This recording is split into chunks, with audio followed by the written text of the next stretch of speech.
Welcome, everybody, to Dead Talk Live. Today we have with us writer director Eduardo Rodriguez. Eduardo, thank you for being on our show. How are you doing tonight? I'm good, man. Thanks for having me on the show. It's Really uh, appreciate it. it's our pleasure. I saw your newest movie that came out, The Darkness of the Road. You said it was released a couple of days ago. We'll get to that in a minute. And All right. we were just talking on how brilliant and unique of a script this is. Uh, Oh, I wanna thank you. I wanna ask you. It is so difficult nowadays to come up with something new in Hollywood, where everything has been done, and people are trying to find new ways to narrate stories. So, when you were writing this script, what was your biggest influence, and what inspired you to make it different from something people have seen before on their screens? Inspiration. I'm a big fan of all. I grew up with all the '70s horror movies. Rosemary's Baby, The Exorcist, The Omen, The Shining. I grew up with all those movies, so I'm sure there's a lot of inspiration and influences from those movies on all of my movies. When I actually wrote Darkness of the Road, it wasn't so much that I wanted to try something different. It is based on a short film that I also wrote and directed 20 years ago, back in 2001. I went to Florida State, FSU in Tallahassee, Uh-huh. and that was my thesis film back back in 2001. And it was the same premise. Mom wakes up in the middle of the night and her little girl is gone, and she freaks out and she starts searching for her. But that was only a 15-minute long short, and I wanted to explore more. I wanted to get to know her more, why she did what she did, how she faced the consequences of what she did. So I just wanted to explore more of that idea, and so based on that short film, I wrote the feature version. Very nice. Now you have going back to the early 2000s.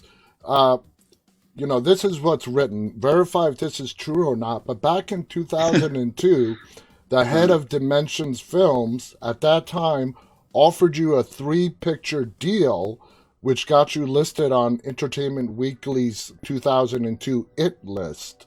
First of all, is that true? And if it is, what was that like? it is true. A lot of partying, a lot of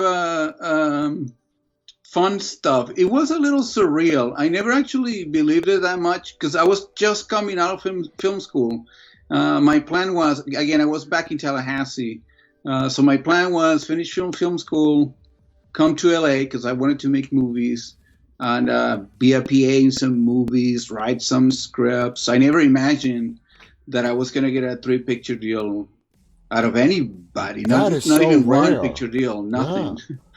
so so to me it was always like one of those stories that you read about but it doesn't happen to you, and that's how kind of like the way I always took it. It's like this is like some Hollywood fantasy thing, so I'm just going to continue with what I want to do, which is making movies, so I never Exactly. really bought too much into it, and it was such a weird thing because I got the three picture deal, but then as I was finishing my first movie, I don't know if you remember, but back in 2002, the Weinsteins got booed out of Yeah. Miramax and Hmm. Dimension Films, and the whole thing fell apart. We Yeah. were doing post production on my first movie, which was called Curandero, back in Mexico City, and we heard the news. Oh, Miramax is gone. Yeah. The Weinsteins are gone. So there was no three picture deal anymore. There was not even a studio Yeah. to to And make any that's more movies. that's typical of this industry. One day, it could be here, and then the next day it can be here. It changes. It's very fluid. I tell everybody nothing is guaranteed in the Mhm. entertainment industry. Absolutely nothing. Now, looking at your body of work, you can tell you are a big horror lover, a big horror fan. All your work consists in the horror genre. How far back does that go for for you? Was it always from childhood that you had this love for horror? Yeah, absolutely. I grew up more with horror novels. My first horror book was Stephen King's Cujo. Oh, And that's scary, and there's nothing supernatural about that story, but that scared a lot of me. And I think that something hit me when you were like, where a dog can be that scary. You know, hmm, mom trapped in a car with a little girl, and just a dog outside that car can be that scary. That I don't, somehow something clicked in my head that it's like, this is what I want to do. And like I said, then I started. I didn't watch that many horror movies when I was a kid because I was really scared. Like I remember I saw Jaws, and my mom was like, "Don't watch it, don't watch." And I was like, "I don't care, I'm gonna watch it." So I watched it anyway, and it was like a week that I couldn't sleep. Every night I will wake up with nightmares. yeah. So I avoided horror movies as much as I could when I was a kid. Now you hail from Venezuela. How much of an influence, coming from Venezuela, plays into your writing and directing? Probably quite a bit. I mean, I spent 20, 20 something years of my life in Venezuela. So I'm sure growing up there and completely different culture, it made a big impact on how I see the world and how I approach movies for sure. But I grew up with American movies, so and that's always been the love of my life. So I'm sure that there's a balance there. Absolutely, Uh, absolutely. So you had this love of horror. You come to the United States. You said after 20 years, you go to school in Florida, and you knew that you wanted to be in films, correct? You wanted to make films. You had no doubt about that whatsoever, correct? yes, sir. So, what was the journey like? You were talking about your thesis from actually finishing school, and then you got this deal with Miramax, and you just said Miramax a year later fell apart. Um, do you think it was that short that you made as your thesis, which became the feature film, The Darkness of the Road? Would you say that has been the biggest pivot point in your career so far? By far, yeah, absolutely. I mean, that short film exploded for whatever reason. I don't think it's that good, but that short film went everywhere. It got nominated to Cannes. It won like 20 festivals. It was crazy. It was a crazy adventure with daughter. That's the name of the title of the short film. So definitely that's how my career started. Thanks to that short film. In the feature, you do a brilliant job of keeping the audience guessing what is real, what is not real. I know when I was watching it, uh, several times throughout the film, I'm like, okay, she's dead, and she's a ghost, and she doesn't know it, you know. And then I would go another way, and then it would bring me back. You kept us guessing, and for a person like me who's been watching horror films his entire life, it's not very easy to do. I can usually kind of figure it out, but you really kept us guessing. Um, did you have that all preset? It's different when you're sitting and you're writing the script. When you finally got on set and you got behind the camera, did you find that you had to make a lot of adjustments to bring what you had written down to life on camera? Yeah, for sure. But I think not only with Darkness of the Road, every movie, in my experience, is always a struggle between what you have on the pages and what you can in the translation to images. Budget wise, time wise, special effects wise, there's always something. What you have in your head is never what you can put on the screen, No. and there's that struggle and that balance. And I think making movies is achieving that balance between what your imagination is telling you to do and what the reality it is, because you're running out of time and because you don't have enough money to do the visual effects that you want or whatever limitations you have. and I think that's part of the excitement of making movies, is figuring it out as you go. How can I make this the dream that I had? Yeah. You know. Now, we know it was a short. Did you know that at some point in your career you wanted to make this into a full feature film? No, Okay.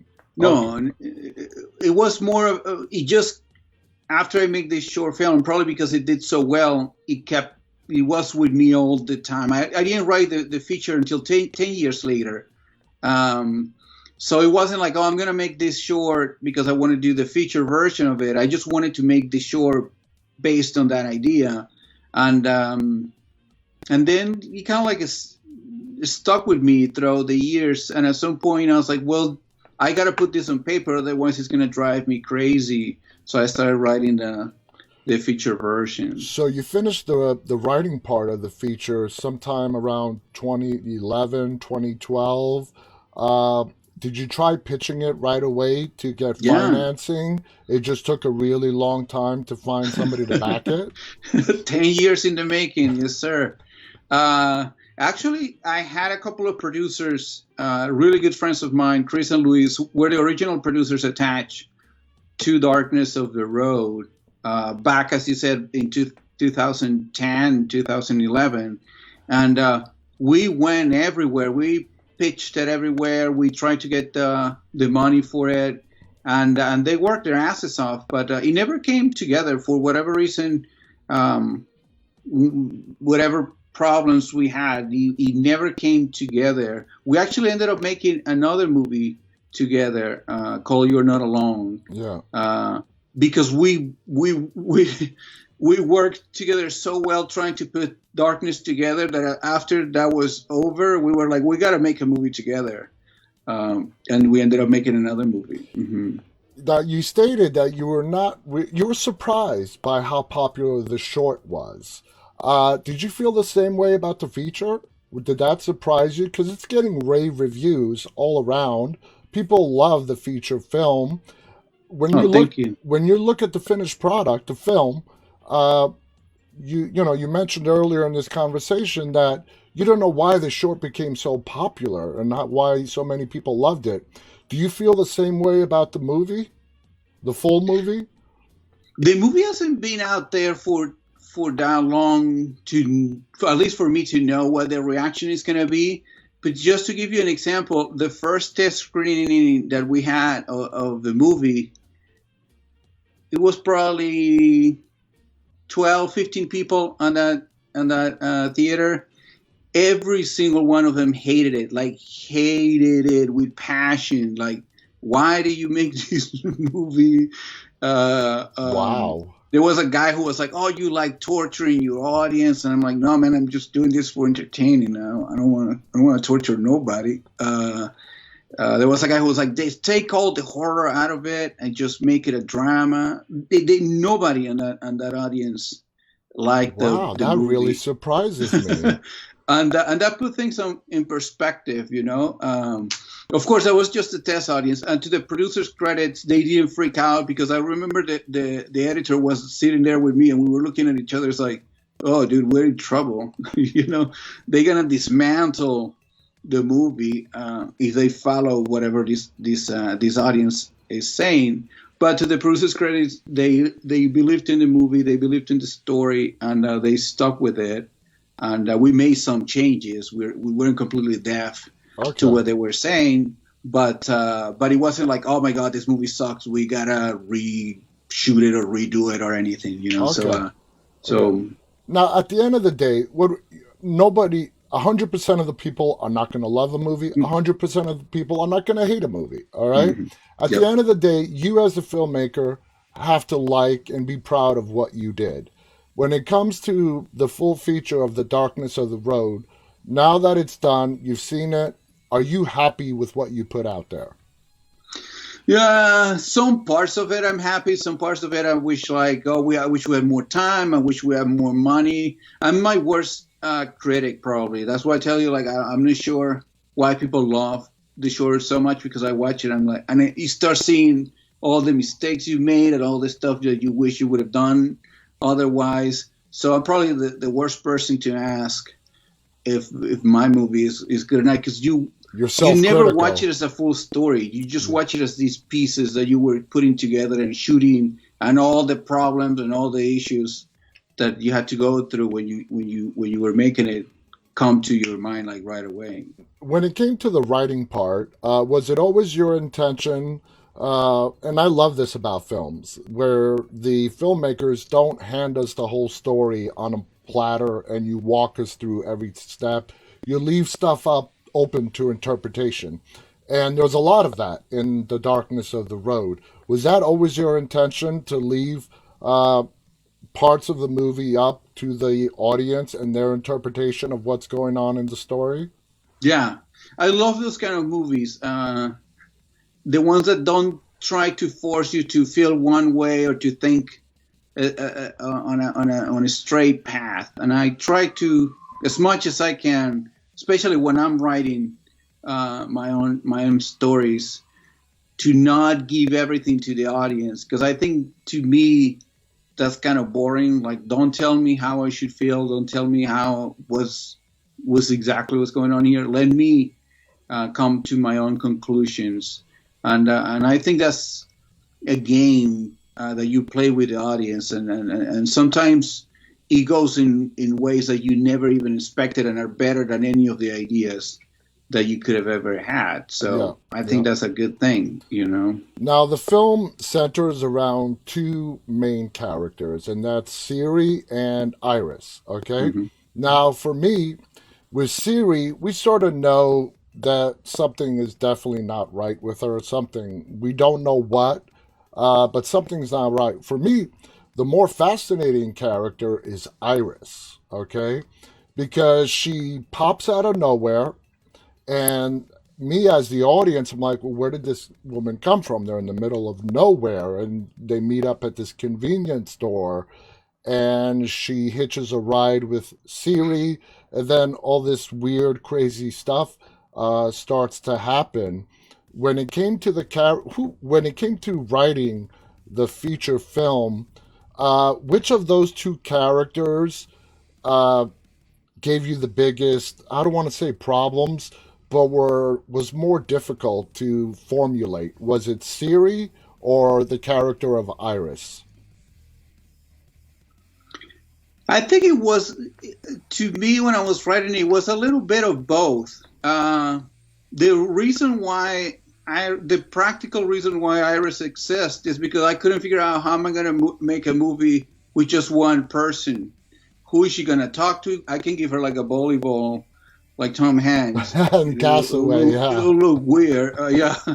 Uh, so the short film, there's no Iris in the short film, and so the practical reason was I need to give her a companion so she can express her ideas, her concerns, all this stuff that's going on through her mind. And then as I started writing it, new ideas. I don't want to spoil anything, but new ideas came to my mind of how I can integrate these two characters and make them work in a different way. So I think it was a balance of sometimes Siri was, especially because Siri's journey is such a big drama, is a tragedy, what she goes through. So she has so much weight throughout the story and what's happening to her. But Iris also was tricky business because I had to find ways to make her interact with Siri and make it flow and feel natural. Now, the two actresses, Najara and Leah, they were fabulous. Did it take you a while to find the right women to play Siri and Iris? Did you go through a prolonged casting period, or did you get really lucky with those two? We got really lucky with both. We did auditions on both sides, but it wasn't a long. I think our longest audition was for the little girl Oh, because that was the hardest part to cast with Gwyneth, and we lucked out with her too because she was amazing, and And I always tell this story. Her parents were even more amazing because sometimes, you probably know this, when you work with kids, the parents can become their own horror movie, their own horror story, become a Yeah, nightmare. I've got three of my own, so yeah, I know that. Yeah, so on set that can be trouble. And her parents were super cool. They understood what we wanted to do. They understood it was going to be all nice shoot, and they were super cooperative, and that made my life and everybody else's life easier on set. But going back to Najara and Leah, Najara had worked before with one of the producers, so he suggested her, but we auditioned her just the same, and she blew our minds during the audition. Like, one of the scenes that she read for was when she's in the car, and the little girl is there with Iris, Mm-hmm.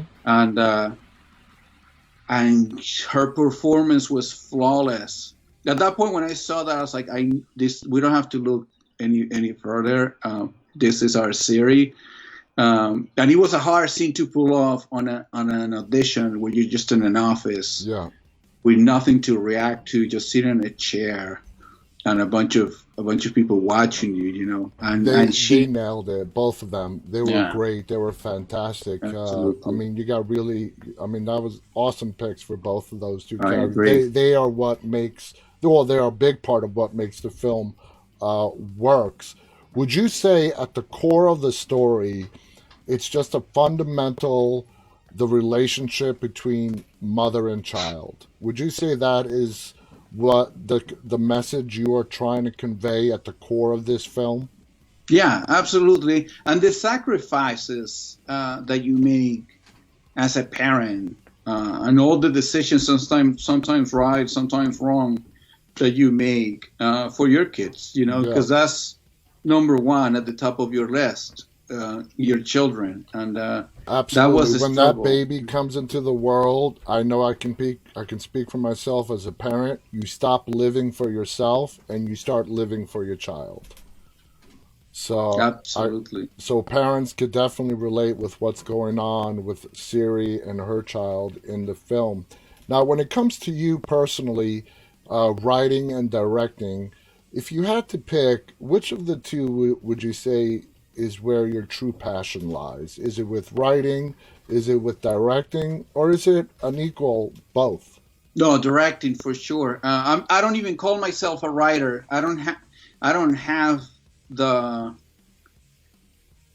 discipline to sit every day, which a writer has to do. Sit every day in front of a computer and write 1 page, 2 pages, 3 pages, whatever. I don't have that discipline, and it is a struggle actually for me to write, to sit there and put all those words and slowly build the script and the story and see how the characters. So I only write when I can't contain the story within myself any longer. Then I'm like, I know I gotta write this, otherwise, like I told you before, I'm gonna go nuts. Otherwise, I just pass. It's like, okay, this is a cool idea. I'll just write down the idea, but don't get into the whole script thing. So I don't think I'm a writer. I'm definitely a director. A director. So in all the film that you've directed so far, which project of yours are you most proud of? Uh, none of them, as I tell you. Man, you are really critical. But I can tell you which one was the most fun. Okay. And that wasn't even a full film. I only did 5 scenes. It was all the horror set pieces for a movie called The Messengers, which was produced by Sam Raimi. And it was directed by a couple of directors, the Pang brothers. And I don't know exactly the details, but the studio didn't get along with them, and they didn't get along with the studio. So they fired them, and they were looking for a director to the reshoots and all the horror pieces because they weren't working in the movie. And Sam Raimi saw my short film, and he liked it again. I don't know why, but he really liked it, and he hired me on the spot. That's the easiest job I've ever gotten. The only question he asked me was like, "Do you storyboard?" And I was like, "Yeah, sometimes I do storyboards, like for daughter for the short films. We storyboard a couple of scenes." And he looked at me for like a second, and he was like, "Okay, cool. So you start tomorrow, and this is what we want you to do." And that was it. Like I got the job just by saying that I like to storyboard. Maybe if I would have said no, I hate storyboarding, I would have never made.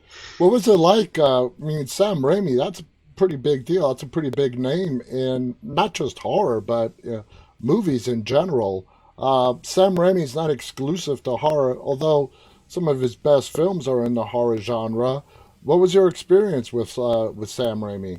Oh, amazing! That's what I was telling you. That's the most fun I ever had. And I said, and I was a new kid on the block because they already shot the movie, so everybody knew each other. The DP, it wasn't my DP. It was a whole crew that they already had in place.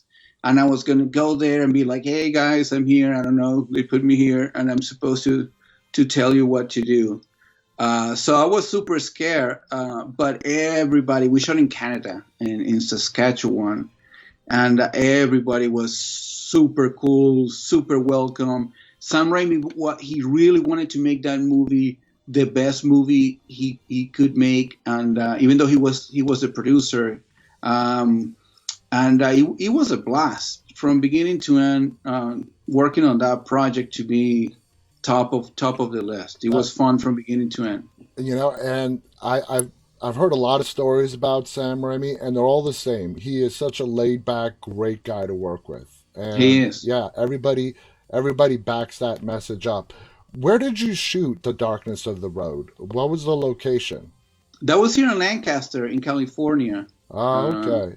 Because, it's the perfect location. I mean, for me personally, growing up in a city, one of my worst fears is my car breaking down in the middle of a desert. A single lane highway, nobody around for miles, and the location adds to the eerie and scary factor of the film.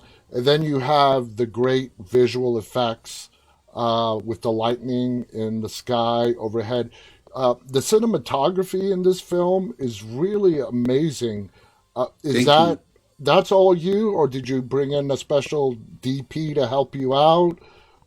How did you guys work together with the cinematography? Yeah, that's John DeFazio, my DP.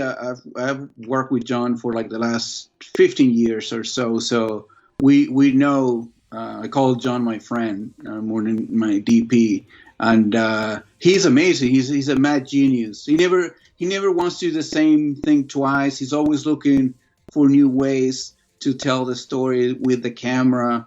I remember that we have a shot on the movie where the camera is sideways. I don't know if you remember, but you Yeah. see the top of the car on the right side of the screen, and that was all John. And I remember one of the producers came to us and he's like, "Why are you guys putting the camera on? Like, you're gonna put it the right way, right?" And we're like, "No, this is the way. This is the way we wanted it. This is the way It we planned it worked. for, and it works." Yeah. So I trust John 1,000%. And we actually, our only conversation that I can remember was the three colors on the movie. We from the beginning we were convinced that we wanted to only use blue, red, and yellow. Again, trying to find that unique Hmm. look for the movie, and that was it. After that we did shot list. We storyboarded a couple of scenes because he needed special effects for the creatures and all that. But after that, I knew that John was gonna hit it out of the park. So I trust him completely. Since you brought up the creature, we're not going to give away any spoilers, but is that one of the elements that was very important to you to leave up to viewer interpretation? Yeah, absolutely. I left it as open as possible because I didn't want to tell them what I think the creature is. Everybody can have their own interpretation of what it is. Now, when the film starts, it starts, and then Siri ends up in this convenience store. She explains that she's driving to California for a fresh start and whatnot. And then we have that eerie, in the beginning scene in that convenience store with the two men in that store. Also, their roles are a little bit open to interpretation as well. Was that also your intent with them? Yeah. I guess this is spoiler alert. I'm just going to tell you a quick fun story, Okay. but it's going to spoil a little bit. Uh, Johnny Whitworth, the guy who plays the clerk on this is how much open to interpretation it was because I never thought of it this way. But he he came to me after reading the script and he really liked it and he wanted to be in the movie. He comes to me and he's like, I know who the clerk is. I'm like, oh yeah, who is he? He's Jesus Christ, right?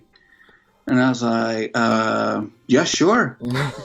if you if you wanted him to be Jesus Christ, by all means, you know. So it was again, it was total.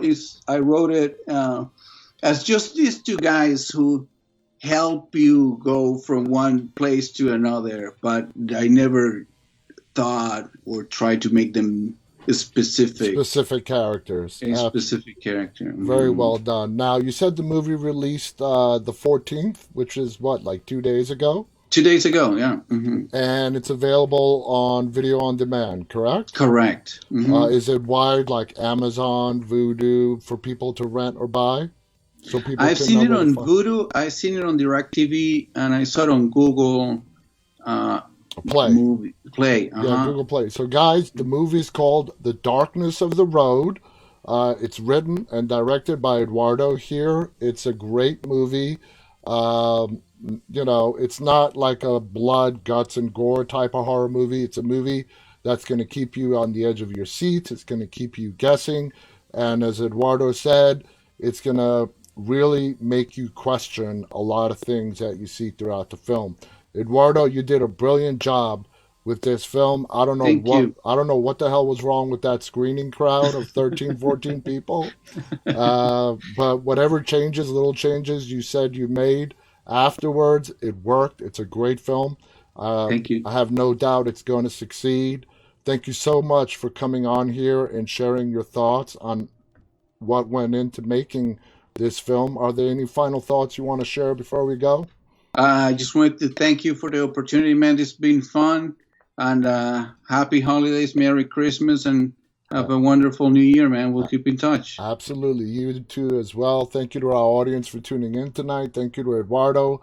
On behalf of Eduardo Rodriguez and myself, stay safe and stay walking. Good night, everybody. Bye.